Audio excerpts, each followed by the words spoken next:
Hello everyone, welcome है आप सभी लोग का प्रतिभा एकेडमी पर। दोस्तों, अगर आप लोग EMRS, KVS, NVS के TGT लाइब्रेरियन के टीयर 2 का तैयारी कर रहे हो तो ये क्लास आपके लिए काफ़ी इम्पॉर्टेंट है। इस सीरीज़ के तहत हम लोग 2023 से लेकर 2013 तक जितने भी आपके KVS, NVS, EMRS के एग्जामिनेशन हुए हैं उसके सारे के सारे प्रीवियस ईयर क्वेश्चंस को हम लोग कर रहे हैं। अगर आप इस सीरीज़ में बने रहते हो तो लगभग आप 1000 क्वेश्चंस को अपने एग्जामिनेशन से पहले करके जाओगे। इस क्लास को ऐसे डिज़ाइन किया गया है ताकि जब मैं आपको क्वेश्चन 1 करवाऊं या क्वेश्चन 2 करवाऊं तो आपका एक एक कॉन्सेप्ट आपका क्या हो जाए, रिवीजन हो जाए। आपको क्लास को जब आप करो तो आपका यूनिट 1 से यूनिट 6 तक आपका क्या हो जाए। हेलो एवरीवन, वेलकम है आप सभी लोग का प्रतिभा एकेडमी पर। दोस्तों, अगर आप लोग EMRS, KVS, NVS के TGT लाइब्रेरियन के टीयर 2 का तैयारी कर रहे हो तो ये सीरीज़ आपके लिए काफ़ी इम्पॉर्टेंट है। इस सीरीज़ के तहत हम लोग KVS, NVS, EMRS के जितने भी PYQ प्रश्न हैं उसको हम लोग करने वाले हैं 2023 से लेकर 2013 तक, यानी 10 साल के। लगभग हम लोग 1000 क्वेश्चन करेंगे। अगर आप इस सीरीज़ में बने रहते हो तो आपका यूनिट 1 से यूनिट 6 तक आपका क्या हो जाएगा, रिवीजन हो जाएगा। और साथ में आप लोग ये पाओगे कि जब आप 1000 क्वेश्चन करते हो तो बहुत सारे क्वेश्चंस ऐसे हैं जो हूबहू क्या किया गया है, KVS, NVS, EMRS के द्वारा रिपीट कर दिया गया है। तो आपके एग्जामिनेशन से पहले मैं ये सारा सीरीज कंप्लीट करवा दूंगा 1000 क्वेश्चन 2013 से लेके 2023 तक, ताकि अगर इन सारे टॉपिक से आपके एग्जाम में प्रश्न आए तो आपका एक सिंगल मार्क्स भी ना कटे। इस क्लास को एकदम जीरो से हाई लेवल पढ़ाया गया है ताकि अगर कोई बिगनर हो तो उसको भी समझ में आए और कोई रिपीटर्स हो तो उसका क्या हो जाए, रिवीजन हो जाए। तो आप लोग इस क्लास को शुरू से लास्ट तक जरूर देखिएगा। बाकी अगर आप हमारे कंप्लीट बैच के साथ ज्वाइन होना चाहते हो तो ज्वाइन हो सकते हो। इस बैच में हम लोग थ्योरी पढ़ रहे हैं, साथ में हम लोग आपको 30 डिस्क्रिप्टिव टेस्ट, 30 ऑब्जेक्टिव टेस्ट भी प्रोवाइड करवा रहे हैं जिसको आप लोग परचेज करके ले सकते हो। अगर केवल किसी को टेस्ट सीरीज ज्वाइन करना है तो आपको ये टेस्ट सीरीज 799 में मिल जाएगा, जिसके अंदर आपको 30 डिस्क्रिप्टिव, 30 ऑब्जेक्टिव और साथ में 2013 से लेकर 2023 तक जितने भी एग्जामिनेशन हुए उसके भी आपको ऑनलाइन टेस्ट मिल जाएंगे। आप लोग का जो डिस्क्रिप्टिव टेस्ट है उसका आप लोग डेमो मांगते हो तो ये देखिए आपके डेमो क्वेश्चन है। टोटल आपका एक सेट में 15 क्वेश्चन रहेगा, डिस्क्रिप्टिव के हिंदी और इंग्लिश दोनों में रहेंगे। और उसके बाद ये देखो आपके ऑब्जेक्टिव क्वेश्चंस हैं और ये हिंदी और इंग्लिश दोनों में है। इसके बाद इसका आपको मॉडल आंसर भी मिलता है जिसमें डिस्क्रिप्टिव क्वेश्चंस के आंसर भी मिलते हैं और आपके ऑब्जेक्टिव क्वेश्चंस के भी आंसर मिलते हैं हिंदी और इंग्लिश दोनों में। तो आइए हम लोग अपने इस सेशन को स्टार्ट करते हैं। बाकी फ्री में भी टेस्ट सीरीज प्रतिभा एकेडमी ऐप पे अवेलेबल है, तो आप लोग उसको दे लीजिए। बाकी अगर आप किसी भी टीचर से पढ़ते हो तो टेस्ट सीरीज जरूर दीजिए, क्योंकि टेस्ट सीरीज ही आपको आईना दिखाएगा कि आप कितने पानी में हो। तो आइए दोस्तों, आज के क्लास को हम लोग स्टार्ट करते हैं। अगर आपको इस क्लास से फ़ायदा चाहिए तो आपके हाथ में एक कॉपी होना चाहिए, पेन होना चाहिए और जितना भी मैं आपको इम्पॉर्टेंट पॉइंट में बता रहा हूँ उसको आप लोग साथ का साथ लिखते जाइएगा, ताकि आपका इससे संबंधित कोई भी प्रश्न आए तो वो आपका गलत ना हो। देखो, पहला क्वेश्चन आपसे पूछ रहा है, गैप डिवाइस किस वर्गीकरण योजना को अधिक क्या बनाता है। ठीक है, तो सबसे पहले मुझे आप ये बताओ ना कि ये जो आपका गैप डिवाइस है ये क्या होता है। तो आप बोलोगे सर, गैप डिवाइस का मतलब होता है जानबूझकर जो आपका नंबर होता है उसके बीच में क्या छोड़ना, उसके बीच में स्पेस खाली छोड़ना।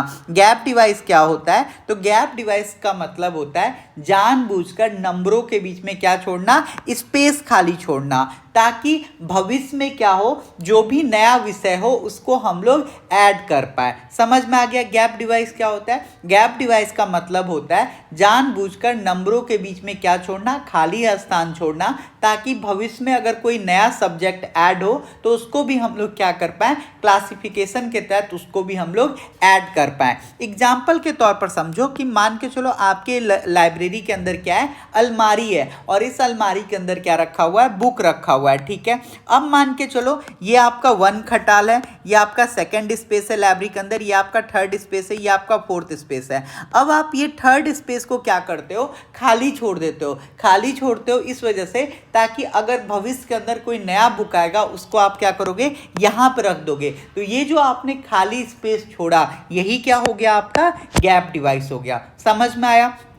तो अब आपसे पूछ रहा है कि ये जो है आपका कौन से स्कीम के अंतर्गत आता है, तो ये आपका हॉस्पिटेबल के अंदर आता है। हॉस्पिटेबल का मतलब ये होता है दोस्तों कि जब कभी भी नए जानकारी को आप लोग क्या करते हो, आसानी से उसके अंदर ऐड कर लेते हो, उसी को हम लोग क्या करते हैं, हॉस्पिटेबल बोलते हैं। और मैंने आपको अभी यही तो बताया कि गैप डिवाइस के अंदर जो भी आपके नए सब्जेक्ट होते हैं उनके लिए स्पेस छोड़ा जाता है। तो हॉस्पिटेबल में भी तो हम लोग यही कर रहे हैं ना, कि जो कोई भी आपका नया जानकारी आ रहा है उसको हम लोग क्या कर रहे हैं, आसानी से शामिल कर ले रहे हैं। तो राइट आंसर यहाँ पे क्या हो जाएगा हमारा, हॉस्पिटेबल। हॉस्पिटेबल का मतलब ये होता है जो भी आपके नए सब्जेक्ट होते हैं उसको यहाँ पे हॉस्पिटेबल के अंदर क्या मिलता है, जगह मिलता है। जो आपका हॉस्पिटेबल है ये एक तरह का ऐसा योजना है जिसके अंदर क्या है, फ्लैक्सिबल मोड में होता है, ठीक है। इसका भविष्य में विस्तार संभव है, इसका संशोधन भी क्या है, आसान है। और ये जो आपका क्लासिफिकेशन है उसको हॉस्पिटेबल कैसा बनाता है, तो डायनेमिक बनाता है। ये बात भी आप लोग याद रखिएगा। अब देखो यहाँ पे दूसरा ऑप्शन है फैसेटेड। फैसेटेड क्यों नहीं होगा, क्योंकि फैसेट में आप सारे लोग जानते हो फैसेट का मतलब क्या होता है, जो भी आपका सब्जेक्ट है उसको पहलुओं में बांटना, ठीक है। ऑप्शन सी देखो कह रहा है हिरारिकल। हिरारिकल क्या होता है, ये आपका लेवल पर आधारित संरचना होता है, तो ये भी नहीं होगा। एनुमरेटिव क्यों नहीं होगा, क्योंकि एनुमरेटिव जो होता है जो भी आपके सब्जेक्ट होते हैं उनका ये क्या होता है, सूची होता है, यानी पहले से गिनाए गए विषयों का एनुमरेटिव क्या होता है, एक तरह का सूची होता है। तो ये भी ऑप्शन आपका नहीं होगा। अगर आपसे कभी भी पूछा जाए गैप डिवाइस जो होता है ये किसके द्वारा दिया गया कॉन्सेप्ट है, तो आप लोग क्या बोलोगे, डॉक्टर SR रंगनाथन। चलिए 43 बताइए। कह रहा है कोलोन वर्गीकरण में आध्यात्मिक अनुभव एवं रहस्यवाद का प्रतीक क्या है, बताइए। तो सबसे पहले मुझे ये बात बताओ प्यारे बच्चों, जो आपका कोलोन क्लासिफिकेशन है ये देने का श्रेय किसको जाता है, तो आप लोग बोलोगे कोलोन क्लासिफिकेशन का जो श्रेय है वो जाता है डॉक्टर SR रंगनाथन को, यानी कोलोन क्लासिफिकेशन देने का श्रेय किसको जाता है, डॉक्टर SR रंगनाथन को। फिर आपसे पूछा जाता है कि बताओ कोलोन क्लासिफिकेशन का जो पहला संस्करण था वो कब आया था, तो आप लोग बोलोगे 1933 में। दूसरा संस्करण कब आया था, 1939 में। तीसरा संस्करण कब आया था, 1950 में। चौथा संस्करण कब आया था, 1952 में। पांचवा संस्करण कब आया था कोलोन क्लासिफिकेशन का, 1957 में।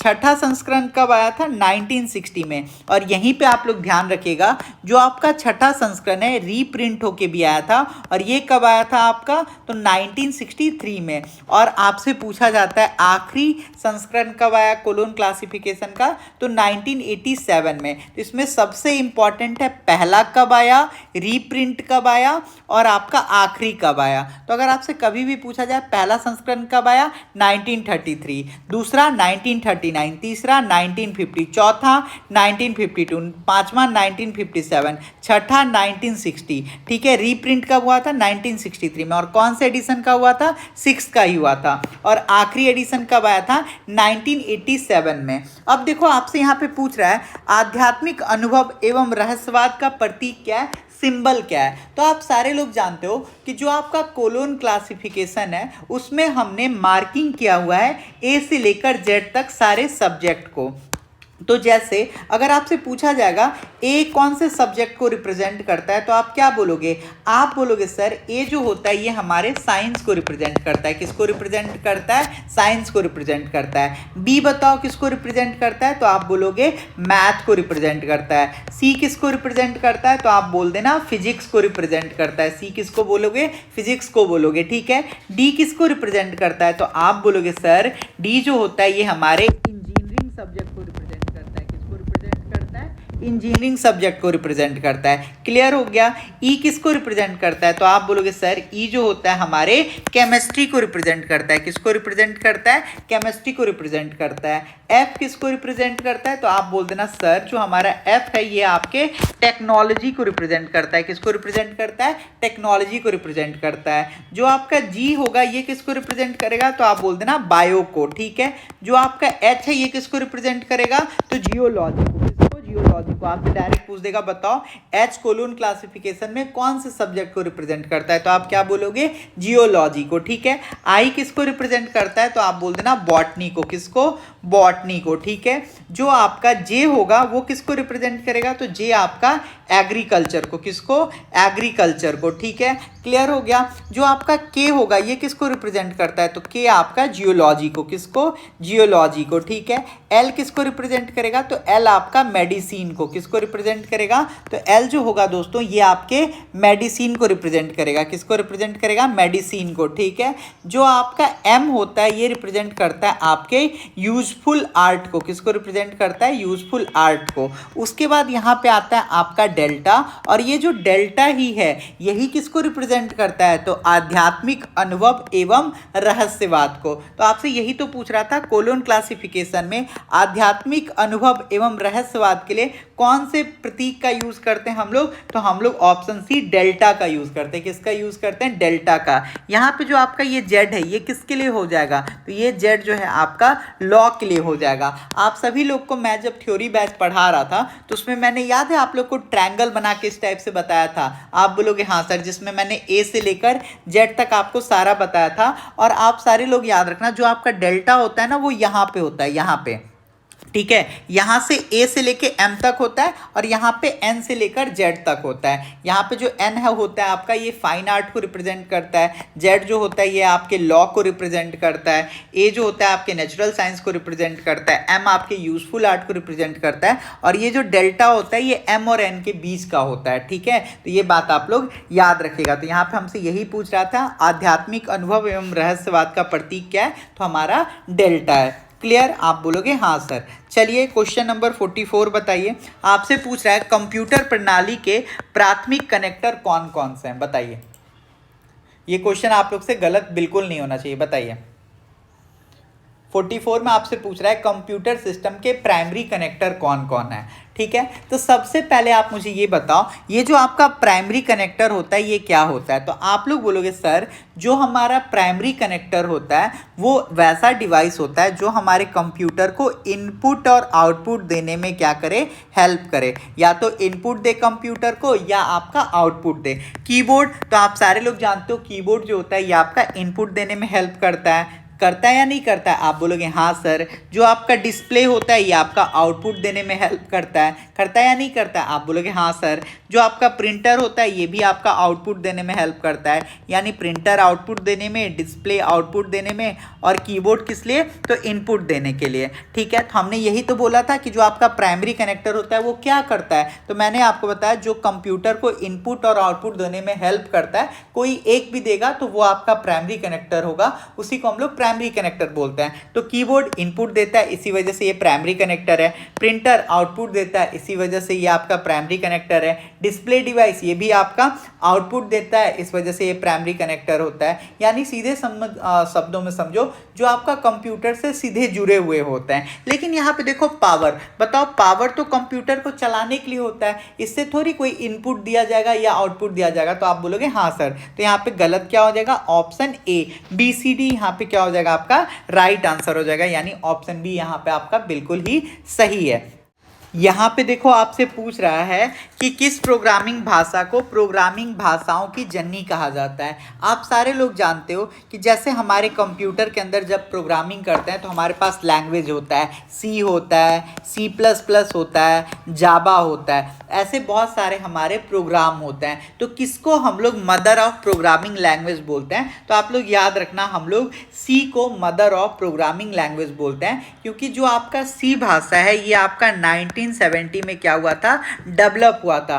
उसके बाद जितने भी आपके C++ हैं या आपका जावा है ये सारा कहीं ना कहीं एडवांस वर्जन है किसका, सी का, यानी सी ही आपका एक तरह से स्ट्रक्चर्ड प्रोग्रामिंग का क्या हुआ था, स्टार्ट हुआ था कहाँ से, सी से। और जितने भी आपके बाद में आए C++ या आपका जावा वो सारा कहीं ना कहीं इसी का एडवांस रूप है। तो ये बात आप लोग याद रखिएगा, इसलिए यहाँ पे राइट आंसर बी हो जाएगा, बी फॉर बजरंगबली।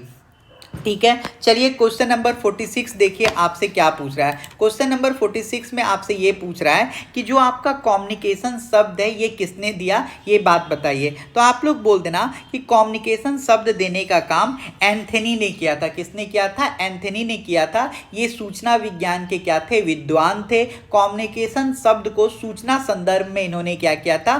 परिभाषित करने का काम किया था और ये कम्युनिकेशन से रिलेटेड ही जुड़े हुए थे। इसी वजह से एंथनी ने ही कम्युनिकेशन शब्द दिया था। ये बात आप लोग याद रखना। कम्युनिकेशन मैनेजमेंट का भी ये ज़्यादा काम कर रहे थे, इसी वजह से एंथनी सर ने ही कम्युनिकेशन शब्द को दिया। ठीक है, क्लियर हो गया। अगर आपसे पूछा जाएगा जॉन सीरियल जो थे ये आपके दार्शनिक थे। ठीक है, टेड होप बताइए। तो टेड होप जो है ये आपके माइक्रो प्रोसेसर से जुड़े हुए हैं, नहीं होगा। फिर आपके स्टूअर्ट मुरे जो है ये आपके कम्युनिकेशन शब्द के जनक नहीं है। तो यहाँ पे राइट आंसर क्या हो जाएगा? एंथनी सर जो थे इन्होंने ही कम्युनिकेशन शब्द पहली बार दिया था। 47 में देखो आपसे कह रहा है विच protocol is use for public data network PDN। आपसे पूछ रहा है कि पब्लिक डेटा नेटवर्क के लिए कौन से प्रोटोकॉल का हम लोग यूज करते हैं। इसको ऐसे समझो जैसे मान के चलो आपको कोई चिट्ठी भेजना है अपने दोस्त को, तो आपको जब अपने दोस्त को चिट्ठी भेजना है तो आप एक रूल फॉलो करते हो या नहीं करते हो? आप क्या करते हो? पता लिखते हो, पता के बाद उसके अंदर पिन कोड लिखते हो, फिर जाके आप उसको डाक के माध्यम से क्या करते हो? भेजते हो, तब जाके वो आपका कहीं ना कहीं आपके दोस्त तक वो चिट्ठी पहुंचता है। अगर आप उस पर पिन कोड ही ना लिखो तो क्या आपका डेटा पहुंच पाएगा? क्या आपका चिट्ठी पहुंच पाएगा आपके दोस्त पे? तो आप बोलोगे सर नहीं पहुंच पाएगा। तो उसी टाइप से जिस टाइप से आपको चिट्ठी भेजने के लिए एक तय फॉर्मेट, एक तय नियम को फॉलो करना पड़ा, उसी टाइप से पब्लिक डेटा नेटवर्क के माध्यम से जो भी डेटा जाता है उसको भी क्या करना पड़ता है? एक प्रोटोकॉल, एक नियम को फॉलो करना पड़ता है। वो नियम कौन सा है यही आपसे क्वेश्चन में पूछ रहा है। तो आप लोग बोल देना पब्लिक डेटा नेटवर्क के लिए जो हम लोग डेटा भेजने के लिए जो नियम का यूज करते हैं वो नियम है आपका X.25। क्या है आपका? X.25। ये यूज क्यों करते हैं सर? क्योंकि ये आपका रिलायबल है। ठीक है, पैकेट स्विचिंग के लिए ये आपका काफ़ी रिलायबल है। साथ में अगर आप कोई भी गलती कर देते हो तो ये उस एरर को क्या करता है? तुरंत डिटेक्ट कर लेता है और आप आसानी से उसको क्या कर सकते हो? करेक्शन कर सकते हो। साथ में जो आपका X.25 है ये आपका वर्चुअल सर्किट पर आधारित होता है और इसका यूज हम लोग बहुत ज़्यादा वैन में करते हैं। वैन का फुल फॉर्म क्या होता है? Wide area network. इसी वजह से पब्लिक डेटा नेटवर्क में हम लोग का जो रूल है वो क्या है? X.25। क्लियर हो गया। अब देखो ऑप्शन है X.20। ये क्यों नहीं होगा? क्योंकि दोस्तों याद रखना इसका यूज हम लोग सब्सक्राइबर टर्मिनल इंटरफेस के लिए करते हैं। किस लिए करते हैं? सब्सक्राइबर टर्मिनल इंटरफेस के लिए। तो इस वजह से आपका ये नहीं होगा। जो आपका X.22 है इसका यूज हम लोग बहुत कम हुआ था, इस वजह से ये भी नहीं होगा। और जो आपका X.30 है ये आपका टेलेक्स आधारित कम्युनिकेशन से संबंधित है, ये आपका कोई भी रूल नहीं है। तो ये बात याद रखना। तो अगर आपसे कभी भी पूछा जाए पब्लिक डेटा नेटवर्क के लिए जो हम लोग रूल यूज करते हैं, जो हम लोग प्रोटोकॉल यूज करते हैं वो क्या होता है, तो आप लोग बोल देना X.25। 48 में आपसे पूछ रहा है identify desktop publishing DTP software. यहाँ पे आपके सामने 4 ऑप्शन है और आपको बताना है DTP सॉफ्टवेयर कौन सा है। तो सबसे पहले प्यारे बच्चों ये बात बताओ DTP सॉफ्टवेयर क्या होता है? तो आप लोग बोलोगे सर DTP सॉफ्टवेयर ऐसे सॉफ्टवेयर को बोलते हैं जिसकी मदद से हम लोग डिजाइन और लेआउट क्या करते हैं? तैयार करते हैं। अब डिजाइन और लेआउट किसका तैयार करेंगे? तो आप बोलोगे किताब का तैयार करेंगे यानी बुक का करेंगे, अखबार यानी न्यूज़पेपर का हम लोग करेंगे, और किसका किसका करेंगे? मैगजीन का करेंगे, पोस्टर का करेंगे। तो जो आपका DTP सॉफ्टवेयर होता है इसकी मदद से हम लोग क्या करते हैं? जो भी आपका टेक्स्ट होता है, जो भी आपका इमेज होता है उसको हम लोग क्या करते हैं? सही लेआउट में सजाते हैं। इसका यूज़ हम लोग किस में करते हैं? बुक में करते हैं, मैगजीन में करते हैं, अखबार में करते हैं, पोस्टर में करते हैं। ठीक है, तो आपसे पूछ रहा है DTP सॉफ्टवेयर का इसमें एग्जाम्पल कौन कौन सा है। तो दोस्तों याद रखना जैसे कि आपका पेज मेकर, जो आपका पेज मेकर है ये आपका एक तरह का DTP सॉफ्टवेयर है जिसका यूज़ हम लोग डिज़ाइन और लेआउट तैयार करने के लिए करते हैं। जो आपका क्विक एक्सप्रेस है, ये भी आपका डीटीपी सॉफ्टवेयर है। इसका भी यूज़ हम लोग टेक्स्ट और इमेज को सही लेआउट में सजाने के लिए करते हैं। जो आपका फ्री हैंड है, इसका यूज हम लोग ग्राफिक डिज़ाइन में करते हैं। जो आपका इलस्ट्रेटर है, इसका यूज हम लोग वेक्टर ग्राफिक्स में करते हैं। तो राइट आंसर हमारा यहाँ पे क्या हो जाएगा, ए एंड बी हो जाएगा। पेज मेकर और क्वार्क एक्सप्रेस जो है आपका एक तरह का क्या है, डीटीपी सॉफ्टवेयर है। तो राइट आंसर हमारा क्या हो जाएगा, option number D, D for Durga माँ।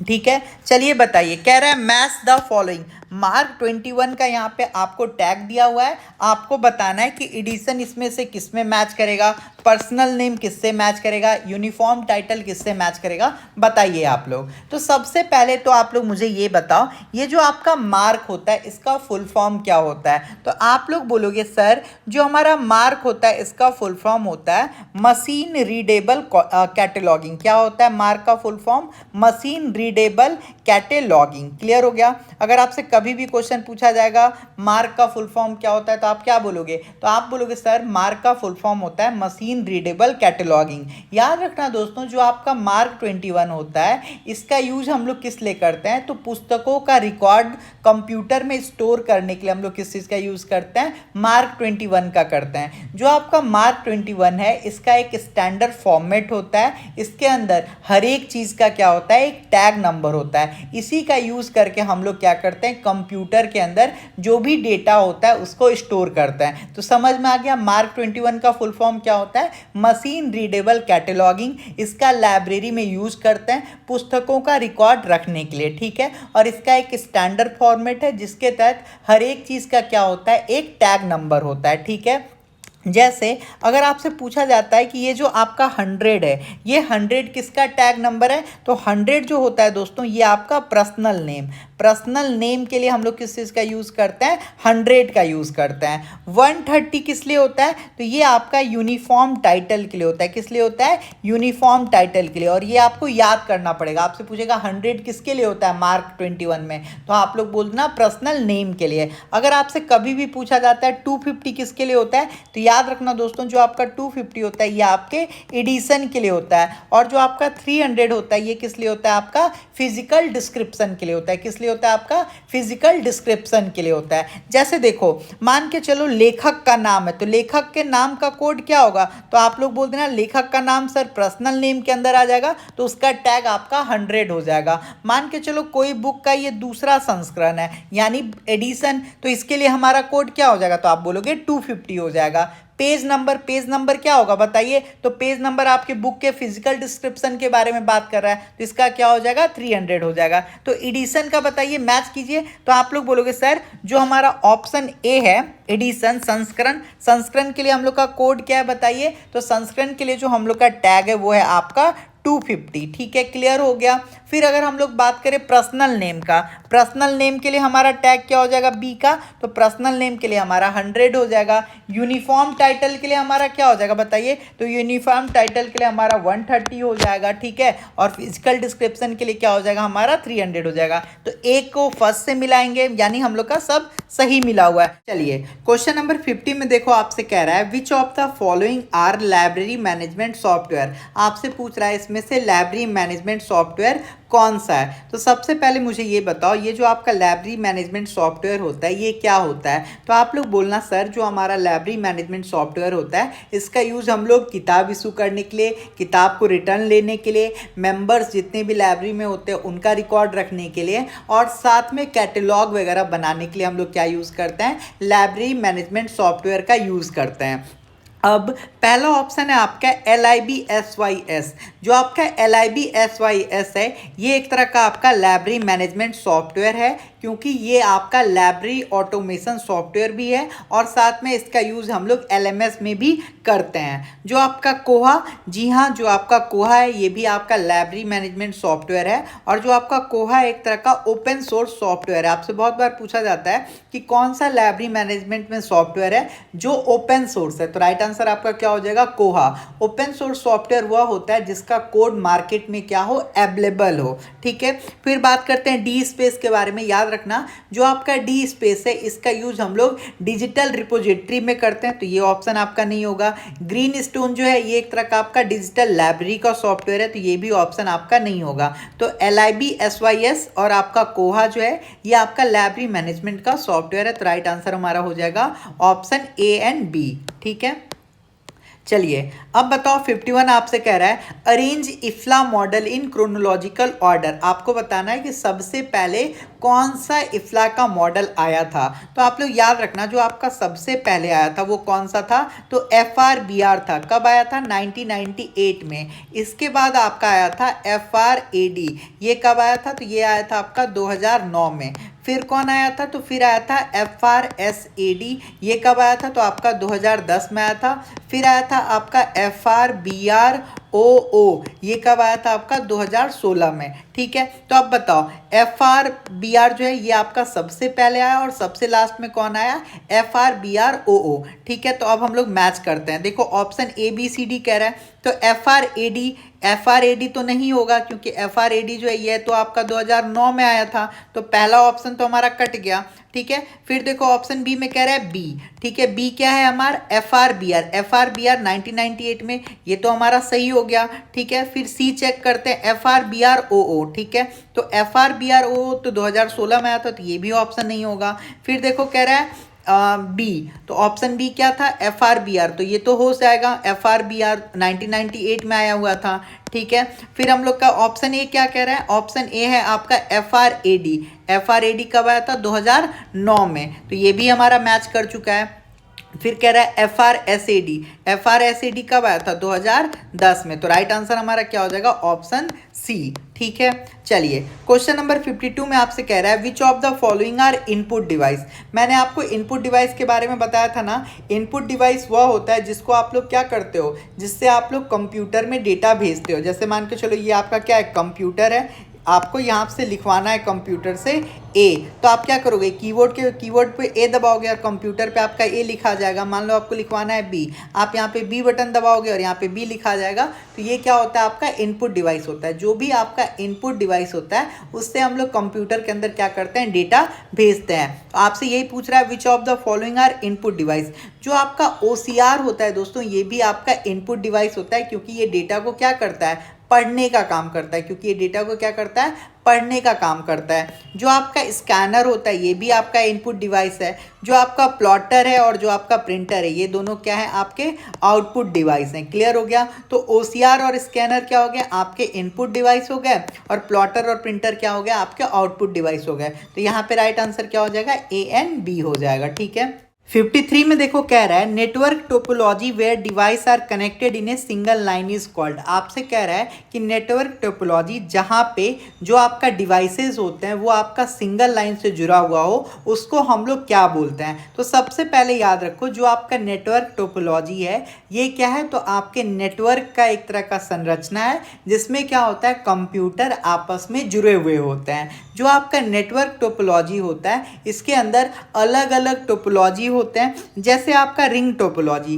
जो आपका रिंग टोपोलॉजी होता है इसके अंदर जो कंप्यूटर होता है ये आपका गोल घेरा में क्या होता है, कनेक्टेड होते हैं। फिर होता है आपका ट्री टोपोलॉजी, जो आपका ट्री टोपोलॉजी होता है इसमें क्या होता है, नेटवर्क जो होता है ये आपका ब्रांचेज के रूप में होता है। ब्रांचेज के रूप में कंप्यूटर क्या होता है, कनेक्टेड होते हैं, तो ये भी नहीं होगा।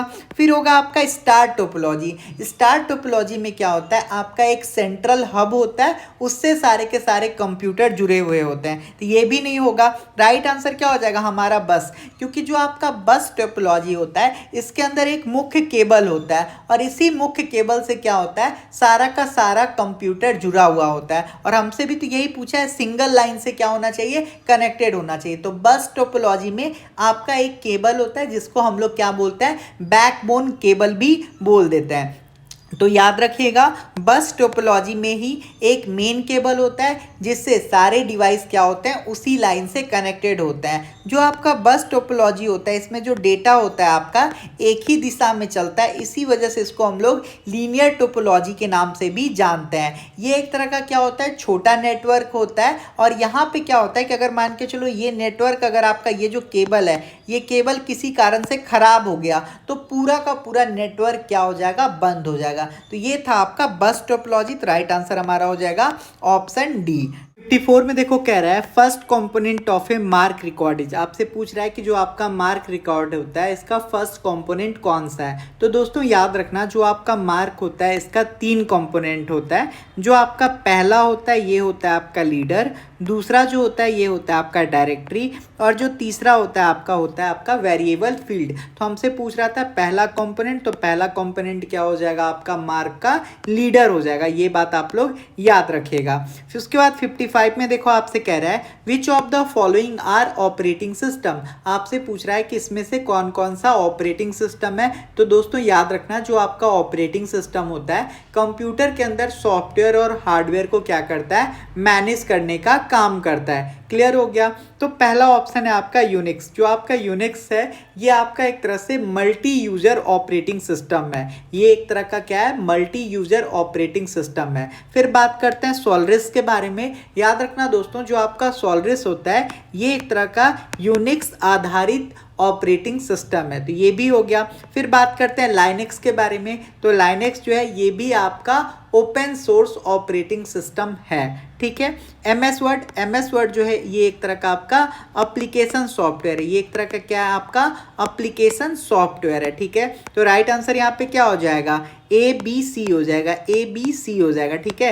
यहाँ पे देखो गलत दिया हुआ है BNC केवल। यहाँ पे राइट आंसर क्या हो जाएगा ABC हो जाएगा। तो आई होप आपको ये सारे क्वेश्चन समझ में आ रहे होंगे। देखो आपसे कह रहा है कोलोन वर्ग में मेडिसिन वर्ग के स्पेशल का क्रम किस सिद्धांत पर आधारित है। आपसे यहाँ पे पूछ रहा है कि कोलोन क्लासिफिकेशन में जो आपका मेडिसिन स्पेशल का सीक्वेंस है वो किस प्रिंसिपल पर आधारित है। तो जब कभी भी आपको मेडिसिन वर्ग है तो आप ऐसे समझो जैसे मान के चलो ये कौन है आपका, तो ये आपका चिंटू है। तो ये चिंटू आखिर कैसे बना होगा। तो सबसे पहले चिंटू का क्या बना होगा सेल बना होगा यानी कोशिका बना होगा। फिर चिंटू का क्या बना होगा टिश्यू बना होगा। टिश्यू के बाद फिर क्या बना होगा आपका ऑर्गन बना होगा। ऑर्गन के बाद क्या हुआ होगा आपका पूरा का पूरा चिंटू बन गया होगा। ऑर्गन यानी जैसे मान के चलो सबसे पहले आपका टिश्यू बना सेल बना। सेल क्या होता है सबसे छोटा पार्टिकल होता है या नहीं होता है। आप बोलोगे हाँ। टिश्यू क्या होता है जब आपके बहुत सारे सेल मिल जाते हैं ग्रुप बना लेते हैं उसी को हम लोग क्या बोलते हैं उसी को हम लोग टिश्यू बोलते हैं। और जब ये सारे टिश्यू मिलके क्या बनाते हैं आपके ऑर्गन, और ऑर्गन जब यानी लीवर फेफड़ा वगैरह बन गया तब फिर क्या होता है आपका पूरा का पूरा चिंटू बन जाता है। तो जब आपका सेल बना था यानी सबसे छोटा पार्टिकल बना था तो आपको नहीं लगता है कि सेल जो होगा ये बहुत आपका सिंपल होगा। आप बोलोगे हाँ सर। टिश्यू क्या होगा उससे थोड़ा सा सिंपल से थोड़ा सा जटिल। ऑर्गन क्या हो गया थोड़ा और जटिल। और जो आपका चिंटू हो गया वो पूरा क्या हो गया जटिल हो गया। तो सिंपल से हम लोग कैसे जाते हैं सरल से हम लोग जटिल की ओर जाते हैं। सिंपल से हम लोग किस ओर जाते हैं कॉम्प्लेक्स की ओर जाते हैं। आप लोग हमेशा याद रखिएगा सबसे पहले यानी जो आपका मेडिकल साइंस है उसमें सबसे पहले किसी भी चीज का यानी कोई भी बीमारी का या कोई भी चीज का पहले पता चलता है फिर हम लोग उसका क्या करते हैं ट्रीटमेंट ढूंढते हैं। ऐसा ही तो होता है। कोई बीमारी का पता ही नहीं होगा तो आप इलाज कैसे ढूंढोगे। तो हमारा जो यहाँ पे आंसर हो जाएगा ये हो जाएगा आपका विकास में बाद का सिद्धांत। यानी सबसे पहले आपका क्या होगा उस चीज के बारे में हमको पता चलेगा उसके बाद हम लोग उसका क्या करेंगे सिद्धांत बनाएंगे। तो यहाँ पर राइट आंसर क्या हो जाएगा लेटर इन इवोल्यूशन। ठीक है।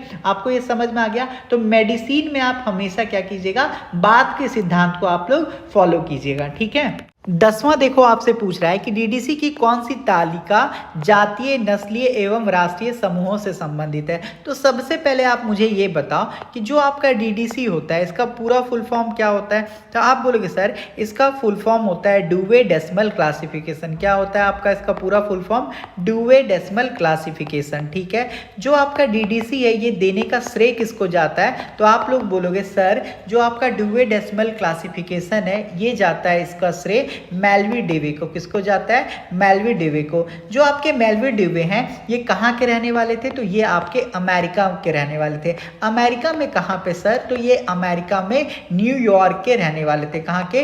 न्यूयॉर्क के रहने वाले थे। अगर हम लोग इनके जन्म के बारे में बात करें तो इनका जो जन्म था वो हुआ था आपका 10 दिसंबर 1851 को। ठीक है, तो जो आपके डीडीसी के जनक है वो कौन है? मेल्वी डेवी हैं। ये कहाँ के रहने वाले थे? अमेरिका के। अमेरिका में कहाँ पे? न्यूयॉर्क में। और न्यूयॉर्क में इनका जन्म कब हुआ था? 10 दिसंबर 1851 को। जो आपका डीडीसी है इसका टोटल अब तक 23 एडिशन आ चुका है। कितना एडिशन आ चुका है? तो अब तक 23 एडिशन इसका आ चुका है। जो आपका पहला एडिशन था दोस्तों ये आया था आपका 1876 में। कब आया था पहला एडिशन? 1876 में इसका पहला एडिशन आया था। जो आपका पहला एडिशन था उसके अंदर टोटल 44 पेज थे। कितने पेज थे? तो टोटल 44 पेज थे। ठीक है, जो आपका लास्ट एडिशन था दोस्तों, जो आपका लास्ट एडिशन था डीडीसी का वो कब आया था?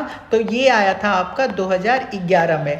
और ये कौन सा एडिशन नंबर था? तो ये आपका 23 एडिशन था। ठीक है, क्लियर हो गया आपको ये बात? आप बोलोगे हाँ सर। आपसे बहुत बार पूछा जाता है कि 19वीं सदी में, आपसे पूछा जाता है कि 19वीं सदी में जो आपका डीडीसी था उसका कितना एडिशन आया था? तो आप लोग बोल देना 19वीं सदी में डीडीसी का 6 एडिशन आया था। देखो, पहला आया था आपका 1876 में, दूसरा आया था आपका 1885 में, तीसरा आया था आपका 1888 में। ठीक है, चौथा आपका आया था 1891 में, पांचवा आया था आपका 1894 में और छठा आया था आपका 1899 में। क्लियर हो गया? तो अगर आपसे कभी भी पूछा जाए कि डीडीसी का 19वीं सदी में कितना एडिशन आया था तो आप लोग बोल देना 6 आया था। कितना आया था आपका? 6 आया था। ठीक है, अगर आपसे कभी भी पूछा जाए कि 20वीं सदी में कितना आया था बताइए, तो आप लोग बोल देना कि सर जो हमारा 20वीं सदी है उसके अंदर 15 एडिशन आया था। अब देखो 15 एडिशन का मैं आपको नाम तो बता सकता हूँ लेकिन वो लिस्ट कितना लंबा हो जाएगा, तो आप बोलोगे सर बहुत ज़्यादा हो जाएगा।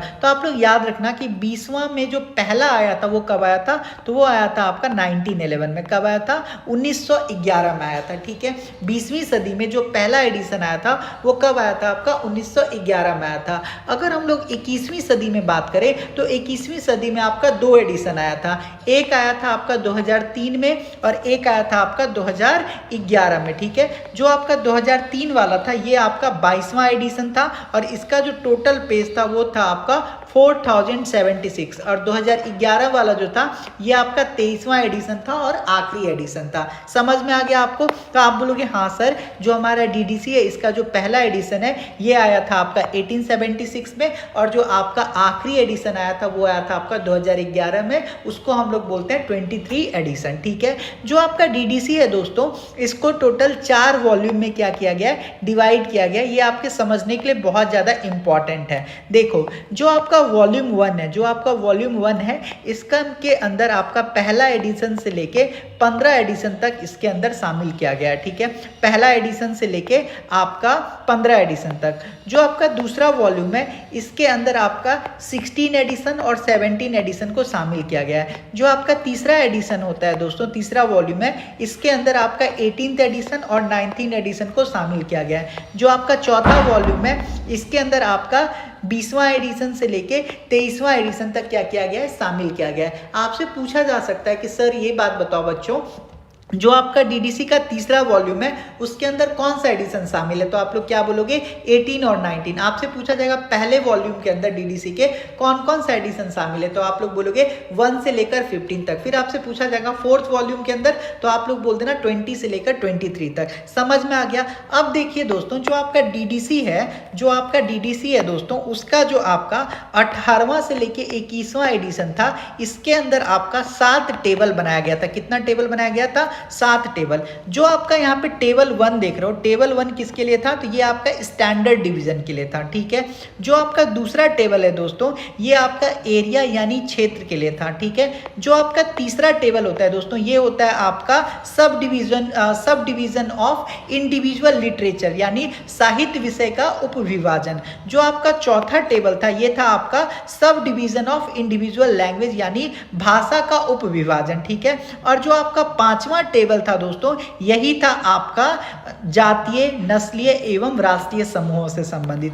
और जो आपका छठा टेबल था ये आपका भाषा से था, और जो आपका सातवां टेबल था ये था आपका व्यक्ति से। तो पहला टेबल किस चीज़ से हो गया? स्टैंडर्ड सब डिवीजन यानी मानक उपविभाजन। जो आपका टेबल 2 था ये था आपका एरिया यानी क्षेत्र से। जो आपका टेबल 3 था ये था आपका साहित्य विषय से संबंधित। जो आपका टेबल 4 था ये था आपका भाषा उपविभाजन। जो आपका टेबल 5 था ये था आपका जातीय, नस्लीय एवं राष्ट्रीय समूहों से संबंधित। जो आपका टेबल 6 था ये था आपका भाषा से संबंधित। टेबल 7 जो था आपका व्यक्ति। तो आपका यहाँ पे क्या पूछ रहा था?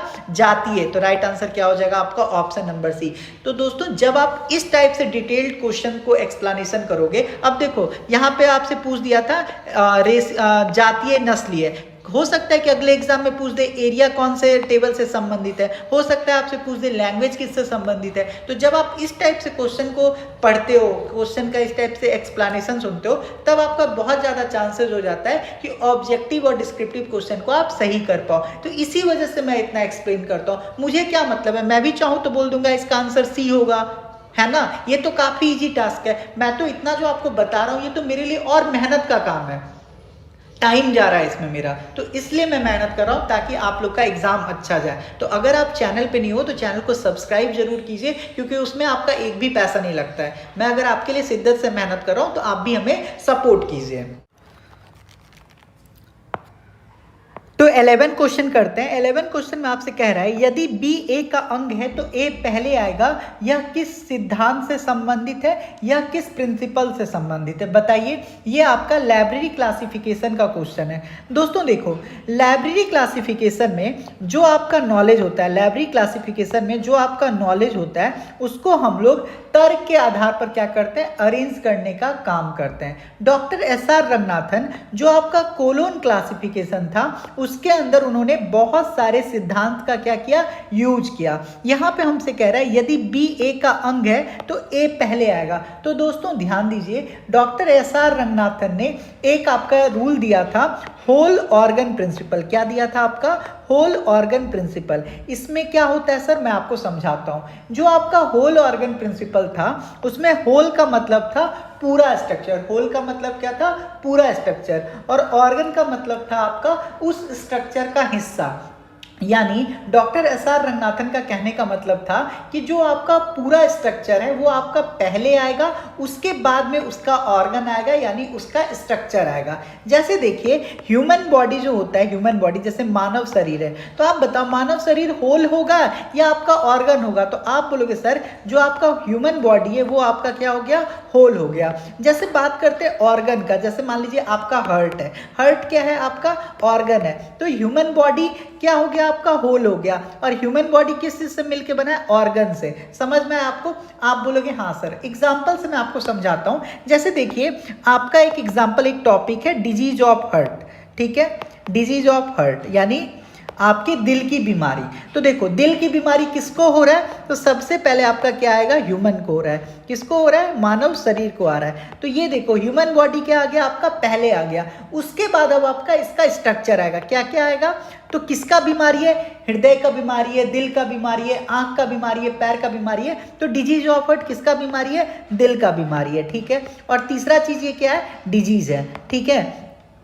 तो यहाँ पे देखो ये जो आपका ह्यूमन बॉडी है ये क्या हो गया? होल हो गया। यानी जिसका बीमारी है, किसको बीमारी हो रहा है? ये जो दिल का बीमारी है किसको हो रहा है? तो मानव शरीर को हो रहा है, ठीक है। तो ये हो गया आपका होल। समझ में आया? और जो आपका दिल है और जो आपका यहाँ पे बीमारी है ये क्या हो जाएगा? आपका ऑर्गन हो जाएगा। तो ये जो प्रिंसिपल है आपका होल ऑर्गन प्रिंसिपल किसने दिया था? तो आप बोल देना एस.आर. रंगनाथन सर ने दिया था। यानी जब कभी भी आप डिजीज ऑफ हार्ट को क्लासिफिकेशन करोगे तो जो आप ऑर्डर रखोगे उसमें सबसे पहले आप किसको रखोगे?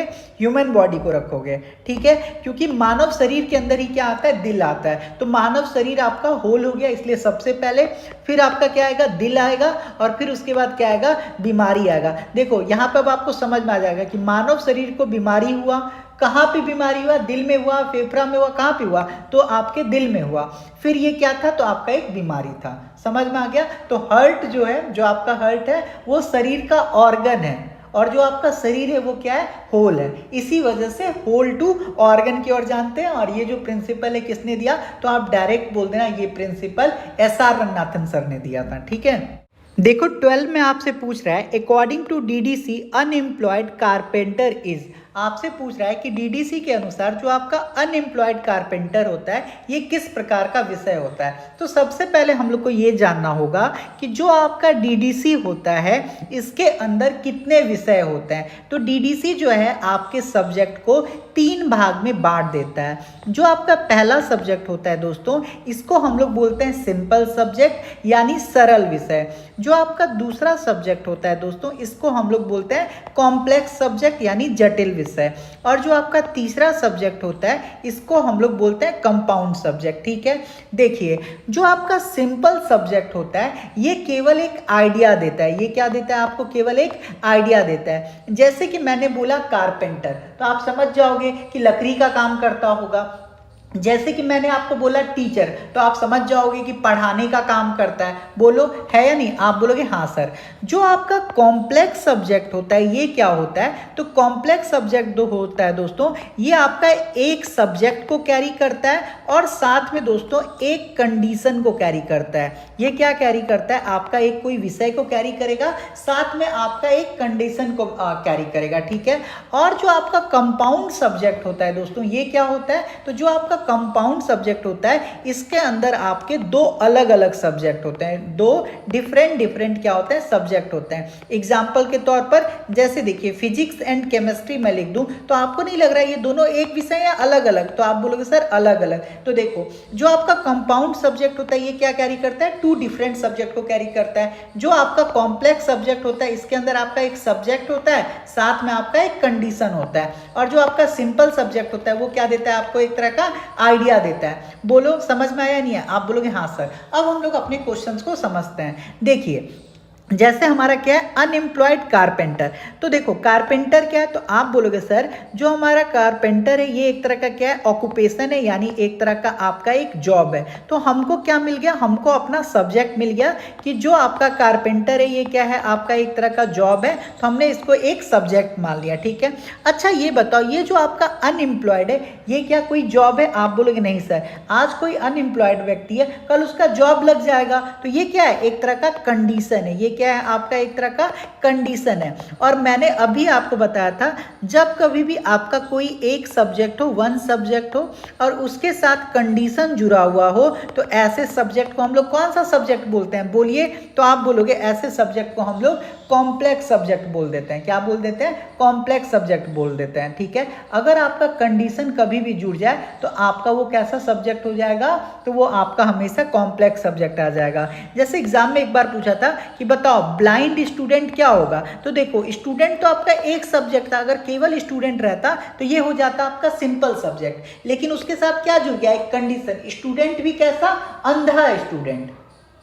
समझ रहे हो आप, तो आप बोलोगे हाँ सर। तो जब कभी भी आप ब्लाइंड स्टूडेंट देखो, जैसे आप वुमेन लाइब्रेरी देख रहे हो, ठीक है, जैसे आप देख रहे हो रिटायर्ड टीचर, ठीक है, चाहे आप देख रहे हो मेल डॉक्टर, मतलब एग्जाम्पल के तौर पर, तो जैसे ही आप ऐसा देखो तो आप समझ जाना ये सबका किसका एग्जाम्पल है, तो आपके कॉम्प्लेक्स सब्जेक्ट का एग्जाम्पल है। तो इसी टाइप से दोस्तों मैंने आपको बैच में भी पढ़ाया, तो अगर आपको बैच हमारा ज्वाइन करना है ना तो आप ज्वाइन कर सकते हो। आप प्रतिभा एकेडमी आपको डाउनलोड कर लीजिएगा, वहाँ पे काफ़ी डिटेल में पढ़ाया है। और अभी तो आपका ऑफर भी चल रहा है, तो आप लोग कूपन कोड यूज कर लीजिएगा रिपब्लिक 26, तो आपको 500 रुपीज ऑफ भी मिल जाएगा। ठीक है, क्योंकि उसके बाद बैच का प्राइस 1499 हो जाएगा, तो ये बात भी आप लोग ध्यान रखिएगा।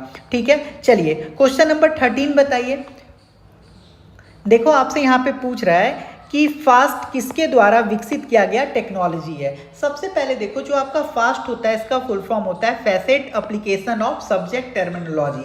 आपसे पूछ रहा है ये किसके द्वारा डेवलप किया गया है, बताइए। तो दोस्तों आप लोग हमेशा याद रखना कि जो आपका फास्ट है ये किसके द्वारा डेवलप किया गया है, तो जो आपका फास्ट है ये आपका OCLC के द्वारा डेवलप किया गया है। अब आप बोलोगे सर OCLC क्या होता है, तो जो आपका OCLC होता है ये आपका डिजिटल कैटलॉगिंग में क्या होता है, ये आपका एक्सपर्ट एक्सपर्ट है, इन्होंने क्या किया है, वर्ल्ड कैट जैसे सिस्टम बनाए हैं जो आपको ऑनलाइन लाइब्रेरी के सर्च में क्या करता है, आपको हेल्प करता है। जैसे देखिए सब्जेक्ट, प्लेस, टाइम, फॉर्म, इन सबको अगर आपको बांटना हो तो आप किसका यूज करते हो, फास्ट का यूज करते हो। तो आपसे यही पूछा था फास्ट किसके द्वारा विकसित किया गया, तो आप बोल देना सर जो हमारा फास्ट है ये आपका OCLC के द्वारा किया गया है, विकसित किया गया है। OCLC का काम क्या है, तो OCLC जो है आपका डिजिटल कैटलॉगिंग में क्या है, एक्सपर्ट है। इन्होंने वर्ल्ड कैट जैसे सिस्टम बनाया है। ऑनलाइन में जब आप लाइब्रेरी में सर्च करते हो जैसे सब्जेक्ट, प्लेस, टाइम, फॉर्म, तो उसमें आप लोग क्या करते हो, फास्ट का यूज करते हो, क्योंकि फास्ट क्या करता है, इन सारी चीजों को अलग अलग फैसेट में बांट देता है, जिससे आपको सर्च करने में क्या हो जाता है, आसानी मिल जाता है। जिससे क्या होता है, आपको सर्च करने में आसानी मिल जाता है। तो राइट आंसर क्या हो जाएगा आपका, OCLC। आप लोग कमेंट बॉक्स में बताइएगा कि OCLC का फुल फॉर्म क्या होता है, ठीक है। चलिए 14 देखो, 14 में आपसे क्या पूछ रहा है, correct facet sequence of literature class O in colon classification. आपसे पूछ रहा है कोलन वर्गीकरण में साहित्य क्लास ओ का सही फेसेट क्रम क्या है। तो आप लोग मुझे ये बात बता सकते हो कि जो आपका कोलन क्लासिफिकेशन है ये किसने दिया था, बताइए तो आप लोग कि जो आपका कोलन क्लासिफिकेशन ये किसने दिया था। तो अगर मैं आपको बताऊं सबसे पहले कोलन क्लासिफिकेशन के बारे में, तो कोलन क्लासिफिकेशन देने का जो श्रेय है ये जाता है आपका डॉक्टर SR रंगनाथन को। जो आपका कोलन क्लासिफिकेशन का जो पहला एडिशन आया था ये आया था आपका 1933 में। जो आपका दूसरा एडिशन आया था दोस्तों ये आया था आपका 1939 में। जो आपका तीसरा एडिशन आया था ये आया था आपका 1950 में। जो आपका चौथा एडिशन आया था ये आया था आपका 1952 में। जो आपका पांचवा एडिशन आया था ये आया था आपका 1957 में।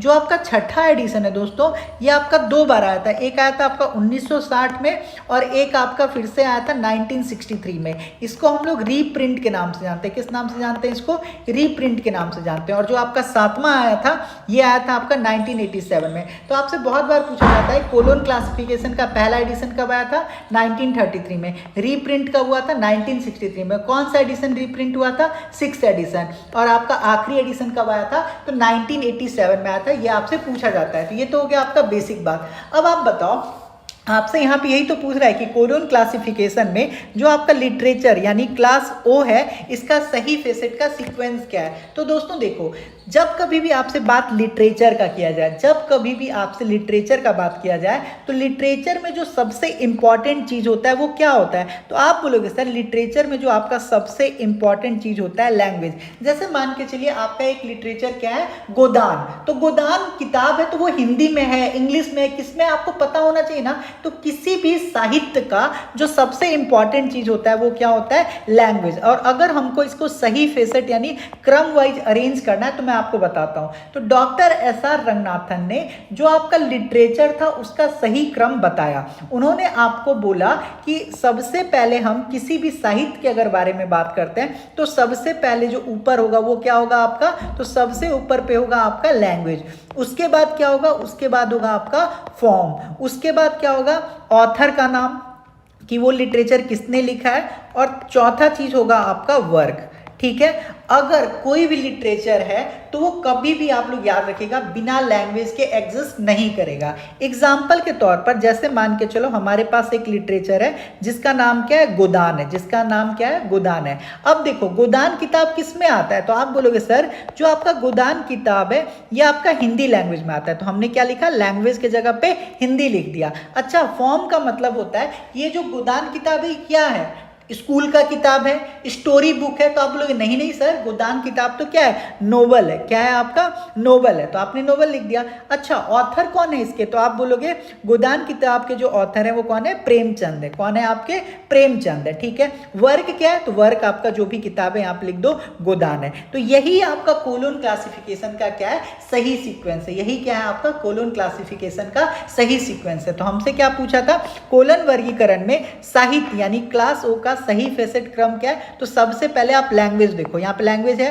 लैंग्वेज है, लैंग्वेज है नहीं। डॉक्टर SR रंगनाथन के अकॉर्डिंग जो अभी आपका लिटरेचर होगा उसका सबसे पहले क्या आएगा, लैंग्वेज आएगा, फॉर्म आएगा, फिर आपका ऑथर आएगा, फिर वर्क आएगा। तो राइट आंसर क्या हो जाएगा आपका, ऑप्शन नंबर बी। बोलो समझ में आया या नहीं आया। अगर समझ में आ रहा है दोस्तों तो चैनल को सब्सक्राइब जरूर कीजिए। सब्सक्राइब करने में कोई भी पैसा नहीं लगता है। ठीक है, आप हमें मजबूत बनाइए, हम आपको मजबूत बनाएंगे और दोनों लोग मिलके KVS NVS EMRS के जो आपके एग्जाम है उसको आपको मैं निकलवाऊंगा। देखो कह रहा है which of the following are related to D space. आप बताओ डी स्पेस से कौन कौन सी बातें इसमें रिलेटेड है, आपको ये बताना है। तो सबसे पहले तो आप मुझे ये बताइए ये जो आपका डी स्पेस होता है ये क्या है।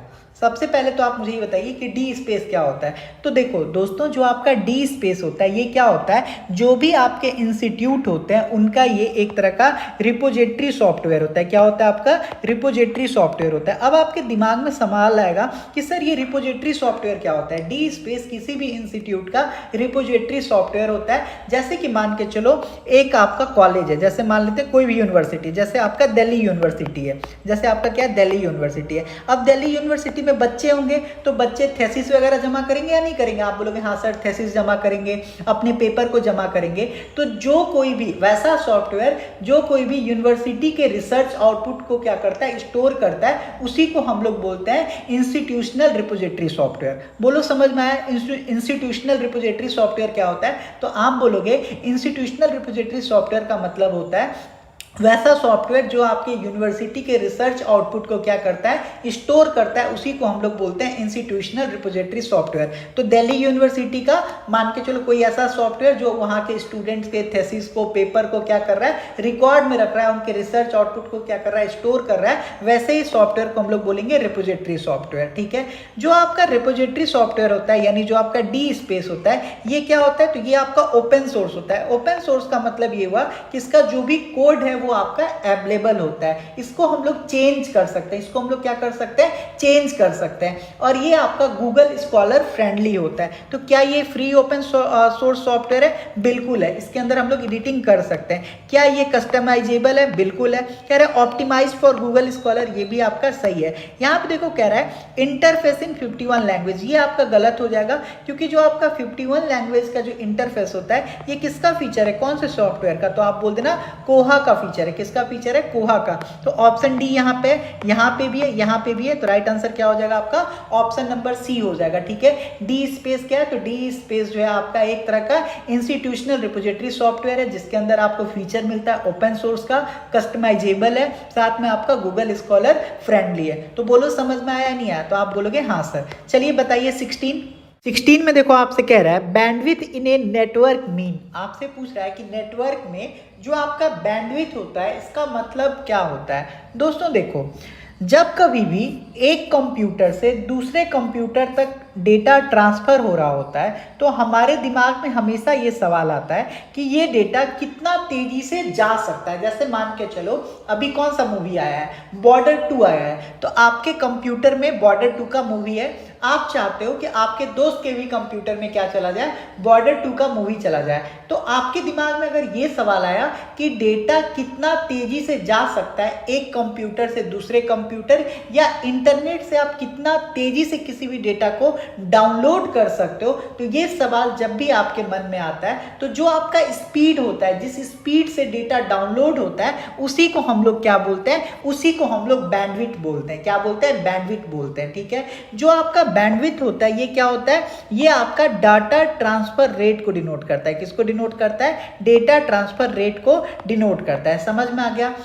तो अगर आपसे कभी भी पूछा जाए कि जो आपका बैंडविड्थ होता है इसको मापने के लिए क्या क्या है, तो आप लोग बोल देना कि जो आपका MBPS होता है या जो आपका GBPS होता है, इससे हम लोग डेटा ट्रांसफर रेट को क्या करते हैं, मेजर करते हैं। जैसे देखिए आपका 2GB क्या है, इंटरनेट है, आपका 5GB क्या है, आपका इंटरनेट है। लेकिन अगर आप 2G यूज़ करोगे तो आपका वीडियो क्या चलेगा, स्लो चलेगा, रुक रुक के चलेगा। लेकिन अगर आप 5G यूज़ करोगे तो आपका क्या होगा, वीडियो फास्ट चलेगा। फर्क किस चीज़ का है, तो फर्क बस आपका बैंडविड्थ का है। 2GB तो आपको इंटरनेट चलाने के लिए हेल्प कर रहा है, 5G भी आपको हेल्प कर रहा है, लेकिन फर्क किस चीज़ का है, तो आप बोलोगे सर जो हमारा फर्क है वो आपका बैंडविड्थ का है। अगर हम लोग लाइब्रेरी के कॉन्टेक्स्ट में देखें तो आप लोग मुझे बताना कमेंट में कि आपको हाई बैंडविड्थ चाहिए या आपको लो बैंडविड्थ चाहिए। जैसे देखो 10 स्टूडेंट आपके लाइब्रेरी के अंदर हैं वो डिजिटल लाइब्रेरी के अंदर है, वो किसी पीडीएफ को डाउनलोड कर रहे हैं। अगर आपके लाइब्रेरी के अंदर लो बैंडविड्थ होगा तो आप बताओ सारे बच्चे एक साथ अच्छे से डाउनलोड कर पाएंगे? आप बोलोगे नहीं कर पाएंगे,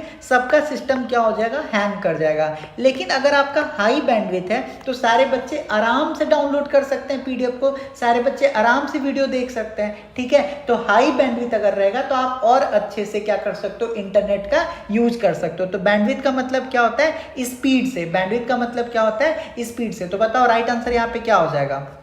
कह रहा है साइज ऑफ नेटवर्क नहीं, डिस्टेंस नहीं, कह रहा है मिनिमम डेटा रेट, ये भी गलत। जो आपका बैंडविड्थ होता है इसका मतलब होता है डेटा ट्रांसफर रेट। क्या होता है इसका मतलब, डेटा ट्रांसफर रेट। तो राइट आंसर आपका ऑप्शन सी हो जाएगा। चलिए 17 बताइए, यहाँ पे आंसर यही था ना, हाँ चलिए सी। 17 बताइए, कह रहा है इन विच मेथड मिनिमम अमाउंट पर हेड इज फिक्स्ड। बताइए, आपसे यहाँ पे पूछ रहा है किस बजट मेथड में पर हेड मिनिमम अमाउंट पे फिक्स किया जाता है। तो दोस्तों देखो, जब कभी भी आपके बजट के क्वेश्चंस आए तो ध्यान रखना, जो आपका बजट होता है इसको बनाने का कई तरीका होता है, ठीक है। बजट बनाने का क्या होता है, बहुत सारा मेथड होता है। जब कभी भी किसी भी व्यक्ति के लिए एक तय राशि को रख दिया जाए तो इसको हम लोग क्या बोलते हैं, इसको हम लोग प्रति व्यक्ति विधि बोलते हैं, या इसको हम लोग पर कैपिटा मेथड बोलते हैं। समझ में आया। बजट बनाने का बहुत सारा तरीका होता है, लेकिन अगर कभी भी किसी भी व्यक्ति के लिए एक तय राशि रख दिया जाए, इसी को हम लोग पर कैपिटा मेथड बोलते हैं। जैसे कि मान के चलो आपका स्कूल है, ठीक है। स्कूल क्या कर रहा है, लाइब्रेरी का बजट बना रहा है। उस स्कूल के अंदर मान लो 100 बच्चे हैं, तो लाइब्रेरियन ने बोला कि मैम, प्रिंसिपल मैम को बोला कि मैम एक स्टूडेंट पे आपका 50 रुपए का खर्च आएगा। तो प्रिंसिपल मैम ने बोला कि बताओ तुमको कितना रुपए चाहिए। तो लाइब्रेरियन ने बोला कि मैम ये बताओ आपके स्कूल में कितने बच्चे हैं। तो मैम ने बोला कि 100 बच्चे हैं। तो लाइब्रेरियन क्या बोला था, एक बच्चे पे कितना खर्च आ रहा है, 50 रुपए का। तो 100 गुना 50 हो गया, यानी लाइब्रेरी का जो बजट हो गया वो कितने का हो गया, 5000 हो गया। इसी को हम लोग क्या बोलते हैं, प्रति व्यक्ति विधि बोलते हैं, पर कैपिटा मेथड बोलते हैं। बोलो समझ में आया या नहीं आया। आप लोग हमेशा याद रखना, जब कभी भी आपको पर हेड दिखाई दे तो ये किसको डिनोट करेगा, तो आपके पर कैपिटा मेथड को दिखेगा। और कल से दोस्तों आपका मैनेजमेंट का क्लास स्टार्ट हो रहा है, तो अगर आप हमारे बैच को ज्वाइन करना चाहते हो तो आप ज्वाइन कर लीजिए। आपको एकदम बेसिक से एक एक चीज़ समझाया जाएगा। बहुत सारे जगह जैसे होता है ना कि आप लाइन बाय लाइन बहुत सारे टीचर को आप देखे होंगे कि पढ़ाते हैं, तो आपको यहाँ पे बिल्कुल ऐसे नहीं पढ़ाया जाएगा। आपको एक एक चीज़ों को बच्चों की तरह आपको समझा दिया जाएगा, क्योंकि जब आप समझे हुए होते हो तो आप डिस्क्रिप्टिव क्वेश्चंस को अच्छे से लिख सकते हो। अगर आप नहीं समझे हुए रहोगे तो क्या लिखोगे, क्योंकि ऑप्शन जो आपका एमसीक्यू बेस्ड क्वेश्चन होता है उसमें तो आप टिक लगा लोगे अगर आपको याद है। लेकिन अगर मैं आपको बोल दूं कि 300 वर्ड में लिखो, तो अगर आप समझे हुए हो तो आप काफ़ी अच्छे से लिख सकते हो। तो हम आपको कंप्लीट बैच यूनिट 1 से लेकर यूनिट 6 तक पढ़ा रहे हैं। साथ में हम आपको प्रैक्टिस टेस्ट भी दे रहे हैं, साथ में आपका डिस्क्रिप्टिव फुल लेंथ टेस्ट हो रहा है। ये देख लीजिए, ये आपका डिस्क्रिप्टिव फुल लेंथ टेस्ट का सैंपल पेपर का मैं आपको डेमो दिखा दे रहा हूँ। देखो सैंपल पेपर 1 है, उसके बाद फिर आपको सैंपल पेपर 1 का आंसर मिल जाएगा। ये आपका हिंदी और इंग्लिश दोनों में। ये देखिए मैं आपको डेमो दिखाता हूँ। ये रहा आपका सैंपल पेपर 1, ठीक है। देखो इंग्लिश में भी क्वेश्चन है, हिंदी में भी क्वेश्चन है, ठीक है। अब इसका आंसर मैं आपको दिखा देता हूँ। ये देखिए इसका ये आंसर है, और आप देखिएगा आंसर यहाँ पे इंग्लिश में है, फिर जस्ट इसके नीचे देखिए हिंदी में आंसर है। तो आपको कोई दिक्कत नहीं होगा। साथ में जो आपका सीबीएसई लाइब्रेरी का बुक है, जो कि आपके लिए बहुत ज़्यादा यूजफुल है, वो आपको पता है कि इंग्लिश में आता है, हिंदी में नहीं आता है। हमने क्या किया है, पूरे बुक को देखिए हिंदी में ट्रांसलेट कर दिया है ना। ये सीबीएसई वाला बुक, ये देखिए आपका हिंदी में इसको ट्रांसलेट कर दिया गया। तो ये बुक भी आपको इस बैच के तहत मिल जाएगा। साथ में और आपको क्या क्या मिलेगा, आपको यहाँ पे सीबीएसई का जो बुक है उसके अंदर हर चैप्टर में क्वेश्चंस दिए हुए हैं, उसका भी आपको पीडीएफ मिल जाएगा, ताकि आप उसको पढ़ लो, याद कर लो। और अगर उन सारे प्रश्न में से आपके क्वेश्चंस आते हैं तो वो आपका गलत ना हो। बाकी जो आपका डिस्क्रिप्टिव टेस्ट है उसको आप क्या कर सकते हो, प्रतिभा एकेडमी ऐप पे अपलोड भी कर सकते हो। तो आप लोग जाइए प्रतिभा एकेडमी ऐप को डाउनलोड कीजिए और चेक कीजिए कि वहाँ पे कंटेंट कैसा है। अगर आप अभी इस बैच को ज्वाइन करते हो तो आप कूपन कोड यूज कर लेना रिपब्लिक 26, तो आपको ये बैच बस मिल जाएगा कितने में, 999 में। और ये ऑफर जो है, ये जो कूपन कोड है बस 50 स्टूडेंट के लिए वैलिड है, क्योंकि आप खुद देखिए कितना चीज़ हम आपको प्रोवाइड कर रहे हैं और एक एक चीज़ समझा रहे हैं। तो आप बाकी जगह से भी प्राइस को कंपेयर कीजिएगा तो आपको बहुत कम प्राइस लगेगा। टेस्ट ही आप सोचो ना, 30 डिस्क्रिप्टिव टेस्ट, 30 आपका फुल लेंथ ऑब्जेक्टिव टेस्ट, इसके अंदर आपका 3000 क्वेश्चन होगा। एक सेट के अंदर आपका कितना क्वेश्चन है, तो एक सेट के अंदर आपका 100 क्वेश्चन है, तो 100 गुना 30 कर दीजिए, ठीक है। तो इसी वजह से हम लोग कर रहे हैं ताकि आप लोग का तैयारी क्या हो, काफ़ी अच्छा हो जाए। बाकी किसी को अगर केवल टेस्ट सीरीज ज्वाइन करना है तो आपको ये बैच 699 का है अभी, इसमें आप लोग रिपब्लिक 200 यूज कर लीजिएगा तो ये आपको 499 में मिल जाएगा। बाकी आप कॉल करके भी इस बैच को ले सकते हो, हमारा नंबर है 9430851094, ठीक है। 18 में देखो आपसे कह रहा है ISO 3100 इज रिलेटेड टू। दोस्तों देखो, जो आपका ISO नंबर होता है ना, ये किसी स्पेसिफिक एरिया से क्या होता है, जुड़ा हुआ होता है। ISO 3100 जो होता है ये आपका रिस्क मैनेजमेंट के लिए होता है। किसके लिए होता है, आपका रिस्क मैनेजमेंट के लिए। सर रिस्क का मतलब जैसे आपका फायर का रिस्क, डेटा का रिस्क, फाइनेंशियल रिस्क, ये सारा किसके अंदर आएगा, तो आपका रिस्क मैनेजमेंट के अंदर आएगा। और ISO 3100 जो होता है आपका, ये आपके रिस्क मैनेजमेंट को डिनोट करता है। लाइब्रेरी मैनेजमेंट के लिए अगर आप पूछो तो लाइब्रेरी मैनेजमेंट के लिए आपको दो है, एक होता है आपका ISO 11620 और एक होता है आपको ISO 16439, ठीक है। इस बात को आप लोग याद रखिएगा। एनर्जी मैनेजमेंट के लिए जो होता है ये होता है आपका ISO 5001, ठीक है। स्पेस मैनेजमेंट के लिए कुछ नहीं होता है, तो इस बात को भी आप लोग याद रखिएगा, ठीक है। यहाँ पे देखिए ये जो आपका ISO 11620 है ये आपका लाइब्रेरी के परफॉर्मेंस को इंडिकेट करता है, ठीक है। और जो आपका ISO 16439 है ये आपका लाइब्रेरी के अंदर जो आपके मेथड वगैरह यूज किए जाते हैं उसके लिए होता है। तो ये आपका मेथड के लिए, लाइब्रेरी के जो भी मेथड है उसके लिए, और ये आपका लाइब्रेरी का परफॉर्मेंस क्या है उसको इंडिकेट करता है, ठीक है। तो आई होप आपको ये बात समझ में आ गया होगा, ठीक है। चलिए नेक्स्ट क्वेश्चन पे आते हैं। देखो क्या कह रहा है यहाँ पे, general translation today is publish by. बताइए जो आपका जनरल ट्रांसलेशन टुडे है इसको पब्लिश कौन करता है। सबसे पहले देखो यहाँ पे क्या है, ट्रांसलेशन। दोस्तों देखो इंडिया में क्या है, बहुत सारा भाषा बोला जाता है। जैसे मान के चलिए आपका रामायण किताब है, रामायणा है, जो हमारा रामायणा किताब है वो है। अब मान लीजिए हमारे पास दो स्टूडेंट है, एक है बंगाल का स्टूडेंट, एक है आपका साउथ का स्टूडेंट, ठीक है। अब मान के चलो ये दो स्टूडेंट्स को रामायण किताब पढ़ना है, तो ये रामायण किताब हिंदी में आता है, लेकिन बंगाली स्टूडेंट को हिंदी नहीं आता है, साउथ स्टूडेंट को भी हिंदी नहीं आता है। तो हम क्या करेंगे, इस किताब को ट्रांसलेट करके इस बच्चों को प्रोवाइड करेंगे ताकि ये बच्चे भी इन दोनों किताब को क्या कर पाए, पढ़ पाएँ। तो याद रखना इंडिया में कई भाषाएं बोली जाती हैं, नॉलेज को सभी तक पहुंचाने के लिए हम लोग क्या करते हैं, ट्रांसलेशन करते हैं। और ये जो आपका जनरल ट्रांसलेशन टुडे है ये किसके द्वारा पब्लिश किया जाता है, तो ये आपका NTM के द्वारा पब्लिश किया जाता है, यानी नेशनल ट्रांसलेशन मिशन के द्वारा प्रोवाइड किया जाता है, ताकि सब तक ये जो ज्ञान है सब तक पहुंचे। अल्टीमेट उद्देश्य क्या है, सब तक ज्ञान पहुंचे। अगर कोई भी बच्चे को रामायण किताब पढ़ना है या कोई भी किताब पढ़ना है तो बस इस रीजन से वो ना पढ़ पाए, इस रीजन से वो पढ़ने से ना बचे कि ये बुक तो बस केवल इंग्लिश में आता है या हिंदी में आता है, हमारे लैंग्वेज में आता तो हम इस बुक को पढ़ पाते हैं। जैसे अब देखो CBSE का ऑफिशियल बुक है तो वो केवल इंग्लिश में आता है, लेकिन हमने क्या किया, आपको हिंदी में भी तो हम प्रोवाइड करवा रहे हैं ना, भले हम थोड़ा सा चार्ज ले रहे हैं आपसे लेकिन प्रोवाइड तो कर रहे हैं। उद्देश्य क्या है कि हिंदी मीडियम के भी बच्चे उस किताब को पढ़ के जाएं, केवल CBSE वाले पढ़ के ना जाएं, ठीक है। 20 में देखिए आपसे कह रहा है conservative moderate and liberal reference theories were proposed by. आपसे यहाँ पे बात कर रहा है कि जो आपका कंजर्वेटिव मॉडरेट और लिबरल रेफरेंस सर्विस के जो थ्योरी हैं ये किसने दी हैं। तो सबसे पहले आपको सवाल ये आता है कि जो आपका रेफरेंस सर्विस का यहाँ पे बात किया जा रहा है, ये जो आपका रेफरेंस थ्योरी का बात किया जा रहा है ये किस लिए होता है। तो दोस्तों देखो जो आपका रेफरेंस सर्विस होता है, जब कभी भी आपसे बात करें कंजर्वेटिव का, जब कभी भी आपसे बात करें मॉडरेट का, जब कभी भी आपसे बात करें लिबरल का, तो ये आपका रेफरेंस सर्विस के अंदर आता है। यानी रेफरेंस सर्विस का ये आपका 3 लेवल है। पहला लेवल है आपका कंजर्वेटिव, दूसरा लेवल है आपका मॉडरेट और तीसरा लेवल है आपका लिबरल। देखिए जो आपका कंजर्वेटिव होता है इसका मतलब ये होता है कि लाइब्रेरियन जो है जो भी उसके अंदर यूज़र आ रहा है उसका एकदम मिनिमम हेल्प करेगा। जो आपका मॉडरेट होता है इसका मतलब ये होता है कि जो लाइब्रेरियन है वो यूज़र को बैलेंस हेल्प करेगा। जो आपका लिबरल होता है इसका मतलब होता है मैक्सिमम हेल्प करेगा। और ये तीनों चीज़ को जो एक्सप्लेन करने का काम था वो किसने किया था? तो जेम्स ने किया था। किसने किया था? जेम्स ने किया था। अब देखो एग्जाम्पल से समझो।